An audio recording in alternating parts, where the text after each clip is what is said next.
So here's why I would recommend putting at least 5 to 6 feet between any two adjacent, these are 8 by 10 sheds. This is in southern Ontario, but I think it would apply. The more snow you get, the further apart they need to be.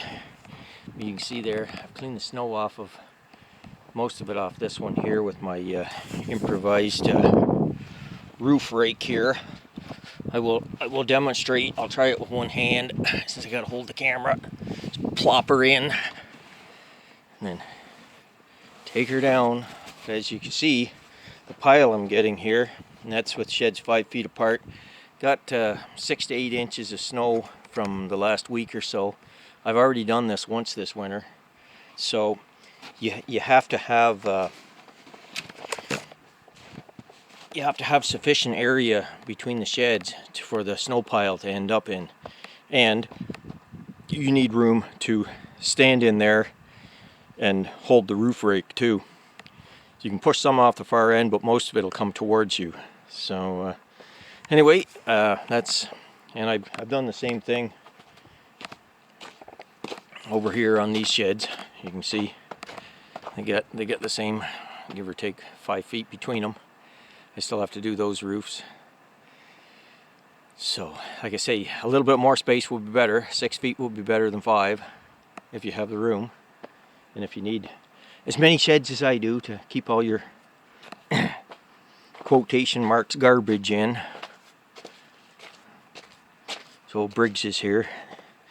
They just keep multiplying. Anyway.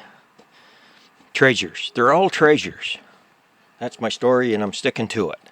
Anyway, so it warmed up from -10 Fahrenheit to 40 in one day. Yesterday morning it was -10 or about -25 Celsius, and now it's well, pushing +10 or 40 degrees Fahrenheit. So just crazy change in the weather. So it's all melting now. So I got out here and decided, since it was melting, it was time to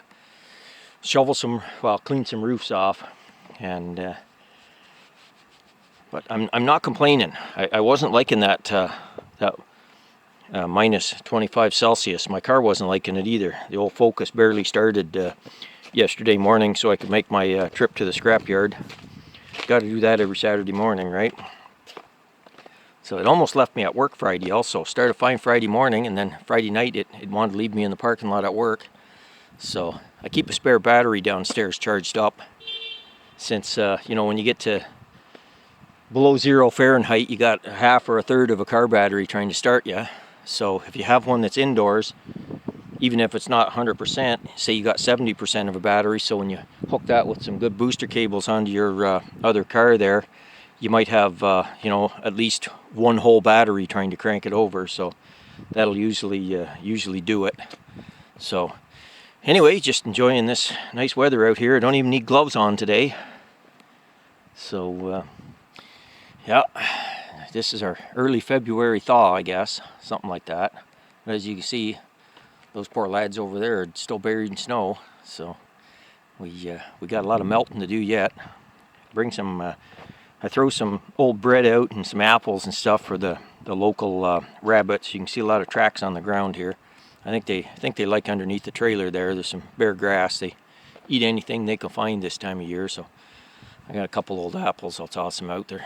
They're in pretty good shape still. But anyway, just enjoying the February thaw here. So I'm doing some work on that Briggs Creasy, also design work and different things on it. So I'm working on Briggs and Strattons, but indoors these days. Not much going on outdoors. Just too cold. So it gives me a chance to do some indoor work. So everybody take care and have a good one. Try not to freeze. There, the roof trusses are breathing a sigh of relief after I got about 1,000 pounds of snow off the roof there. It was 10 inches deep on this side, compacted. So that's a lot of weight on a little 8 by 10 shed. Oh, I gotta make a correction too. That supercharged V12 direct injected gasoline engine that Rolls-Royce built during World War II. never flew, but they had 6 of them running. It's called the Crazy. I keep calling it the Creasy, and a woman from England corrected me. It's the Crazy, named after that battle over in France that the English won back in, I think, 1300s or something. So it's the Rolls-Royce Crazy. Anyway, looking forward to shoveling this roof off in the carport. Yeah, she's 8 inches deep. Packy stuff because it's melting. Oh, what do you think? It's probably like, 1,500 pounds on that roof, something like that. Just to guess, but that's why you have to. Well, that's why I do it. Tin sheds, I've seen them collapse before from the weight of the snow, so I do a little preventive maintenance on it there by taking the snow off them, and that way you don't have to buy a new shed and unload all the other stuff that is ruined inside of it. Anyway, like I said, everybody take care.